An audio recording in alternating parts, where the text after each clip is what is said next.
Assalamualaikum warahmatullahi wabarakatuh. Nama saya Muhammad Zamroni.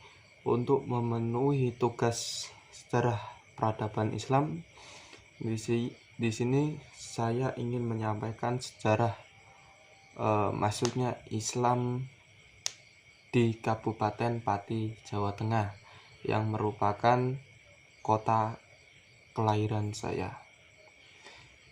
Kabupaten Pati merupakan salah satu dari 35 daerah kabupaten atau kota di Jawa Tengah bagian timur. Sebagian besar wilayah Kabupaten Pati adalah dataran rendah. Bagian selatan berbatasan dengan Kabupaten Grobogan dan Kabupaten Blora. Terdapat rangkaian pegunungan kapur utara. Bagian barat laut berbatasan dengan Kabupaten Kudus dan Kabupaten Jepara berupa perbukitan. Bagian timur berbatasan dengan Kabupaten Rembang. Sungai terbesar adalah Sungai Juwana yang bermuara di daerah Juwana, Pati, Kabupaten Pati, Jawa Tengah.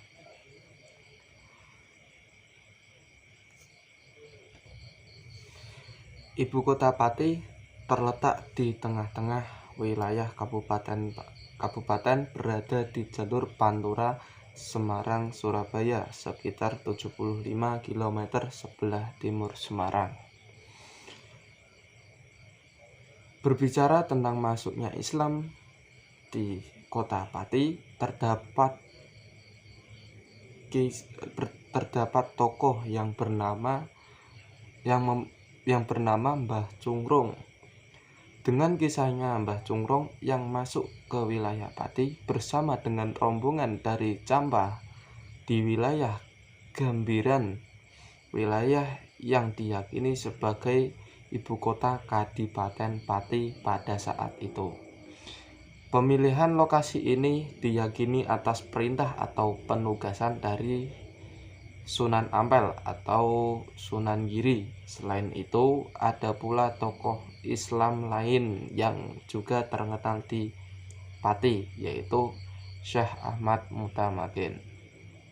Sebagai terekam dalam serat Cebolek, tokoh ini dikenal sebagai salah satu penyebar Islam di Jawa pada abad ke-17 Masehi.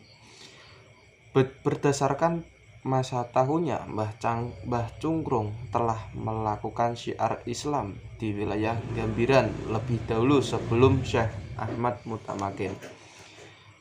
Bukti ini terbaca dari makam salah satu putranya, Raden Hendro Kusumo, di wilayah sekitaran Mbah Cungrung, Gambiran. Keberadaan makam tersebut tertentu tidak terjadi secara tiba-tiba, artinya sebagaimana tradisi keilmuan di pesantren, para ulama akan menitipkan putra-putrinya pada pesantren lain, mengindikasikan bahwa pesantren yang didirikan oleh Mbah Cungrung lebih dahulu keberadaannya Sugito, Imam Masjid Baitur Rahman Gambiran, meyakini bahwa Mbah Cungrung adalah orang yang pertama kali menyiarkan Islam di daerah Gambiran, yang menjadi nenek moyang warga Gambiran. Cungrung menurut Sugito adalah nama julukan berasal dari kata jungrung yang berarti sujud. Mbah Cungrung dikisahkan sebagai orang yang sangat rajin dalam menjalankan syariat Islam, dalam memiliki kebiasaan bersujud atau beribadah kepada Allah Subhanahu wa Ta'ala. Tidak hanya berupa sholat 5 waktu, tetapi juga sholat malam seperti sholat tahajud. Saat tahajud inilah Mbah Cungrung berlama-lama memohon ampun atas segala dosa yang pernah dilakukannya. Kebiasaan sujud inilah yang pada akhirnya melekat padanya sehingga dijuluki dengan nama Mbah Cungrung atau Cungrung. Menurut Kiai Haji Hisyam, seorang ulama dari Desa Tawangharjo, Winong, Kabupaten Pati. Agama Islam yang berkembang di daerah Winong berasal dari seorang santri Mbah Cumrung, sebagaimana juga diakui oleh Kyai Jailani, ulama di Desa Bremi Gembong, bahwa ada beberapa warga desanya yang pada zaman dahulu berguru pada Mbah Cumrung. Setelah kembali ke desa, kemudian mendirikan musola atau langgar untuk mengajarkan Al-Quran dan syiar agama Islam di masyarakat. Kyai Jailani sendiri mengakui pernah mendapatkan petunjuk lewat mimpi bahwa nama asli beliau, Mbah Cumrung, adalah Abdus Sobur Haptani dari Bintuan, Campa. Hal ini sesuai temuan Anthony Cabaton dalam Les Cham Musulmans de Indochine franchise pada tahun 1907. Dari aspek sosio-historis, perubahan adat dan tradisi kepercayaan di Nusantara, khususnya di Jawa pasca runtuhnya Majapahit, tidak dapat ditafsirkan lain kecuali sebagai akibat dari pengaruh kuat para pendatang asal negeri Campa yang beragama Islam.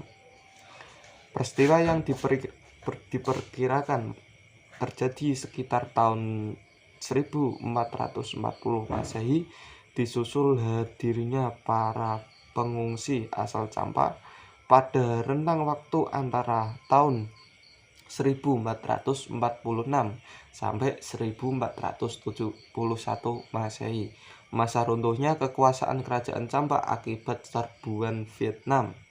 Beberapa bukti yang dapat dilacak dan dijadikan sebagai rujukan sekaligus bukti keberadaan dan penyebaran dakwah Mbah Cumrung dapat dilihat melalui beberapa hal, salah satunya makam Mbah Cumrung. Keberadaan makam Mbah Cumrung disadari sejak tahun 1965 dan dipertahankan keberadaannya sampai dengan saat ini. Makam ini dikelilingi dengan kayu jati sebagaimana makam Sunan Kudus. Penggunaan kayu sebagai batas keliling makam dapat dimaknai adanya relasi paham keagamaan yang dibawa oleh Mbah Cumrung dengan pembawa syiar Islam pada masanya. Makam dapat disebut sebagai bentuk gagasan atau wujud ideal aktivitas atau tindakan dan artefak. Makam merupakan hasil aktivitas dan perbuatan manusia yang dapat diraba, dilihat, bahkan didokumentasikan.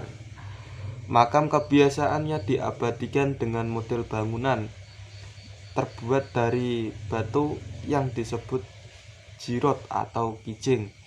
Bagi orang-orang penting, di atas jirot biasanya didirikan cungkup atau kubah sebagai penandanya. Berdasarkan bentuknya, makam Mbah Cumrung berukuran lebih panjang dibandingkan makam lainnya. Sedangkan dari jenis nisannya diperkirakan Mbah Cumrung hidup antara abad 14 sampai 18 Masehi. Pusat penyebaran agama Islam pada masa awal selalu dimulai dari masjid. Masjid memiliki peran sentral selain menjadi tempat beribadah, juga tempat menimba ilmu agama atau mempelajari Al-Quran. Masjid menjadi pusat dakwah. Sepintas bangunan Masjid Gambiran, Masjid Baitur Rahim, ini tidak tampak kuno karena masih terjaga rapi. Tetapi jika diperhatikan prasasti berbahasa Jawa di dekat pintu utamanya, terlihat jelas bahwa masjid ini telah berusia sekitar lebih dari 5 abad, yang dibangun pada 9 Oktober 1445.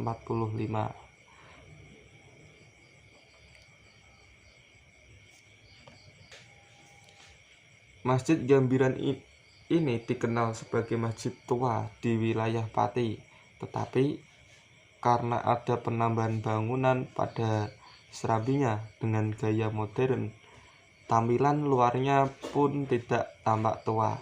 Pintu dan jendelanya besar berbahan kayu jati yang dahulunya sebagai bagian muka masjid, kini berada di bagian dalam. Masjid ini oleh penduduk setempat diyakini sebagai masjid wali.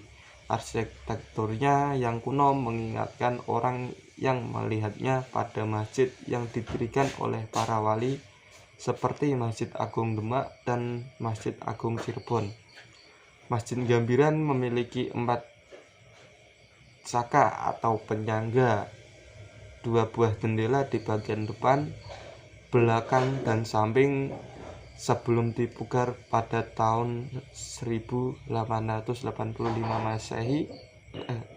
Pada tahun 1885 masjid ini terbuat sepenuhnya dari kayu jati. Sekian yang bisa saya sampaikan. Bila ada tutur kata yang salah, mohon dimaafkan. Wassalamualaikum warahmatullahi wabarakatuh.